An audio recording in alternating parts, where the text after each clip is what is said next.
13 বছর পর রঞ্জিতে প্রত্যাবর্তন কিং কোহলির। ম্যাচ দেখতে তাই হাজার হাজার দর্শক আসবেন এমনটা তো প্রত্যাশিত ছিলই, কিন্তু দিল্লির অরুণ জেটলি স্টেডিয়াম, সেখানে ভিড় প্রত্যাশা একেবারে ছাপিয়ে গেছে। যে ছবি আপনাদের দেখাচ্ছি, দিল্লির অরুণ জেটলি স্টেডিয়ামে একেবারে উপচে পড়া ভিড়, কিন্তু এমন পরিস্থিতি তৈরি হলো যা কার্যত পদপিষ্ট হওয়ার মতো অবস্থা।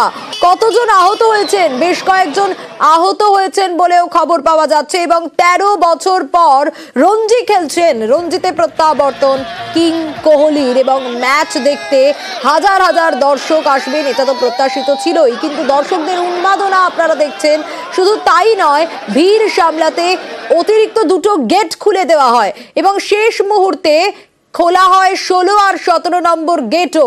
কি পরিস্থিতি হয়েছিল আরো ডিটেল ইরানের কাছ থেকে জানবো। ইরান, 13 বছর পর রঞ্জিতে কোহলির প্রত্যাবর্তন, প্রত্যাশিত ছিলই যে ভিড় হবে, কিন্তু পদপিষ্ট হওয়ার মতো পরিস্থিতি। কতজন আহত, কি ঘটেছিল? দেখো, প্রায় 13 বছর পর রঞ্জি ট্রফিতে নেমেছেন বিরাট কোহলি, এবং বিরাটকে বিনামূল্যে দেখার জন্য দিল্লির অরুণ জেটলি ক্রিকেট স্টেডিয়ামে সকাল থেকে জনতার ভিড়। সকাল 7টা থেকে দীর্ঘ লাইন পড়ে যায়, এবং যে ছবি আমরা দেখি যে তাতে কিন্তু দীর্ঘক্ষণ অপেক্ষা করে মানুষ খেলা দেখতে ঢোকেন। তো আচমকা যেখানে দেখা যায় যে এক্সপেক্ট করা হচ্ছিল প্রায় 5 থেকে 10,000 ভিড় হতে পারে, সেই ভিড় আরো বেশি মনে করা হয়।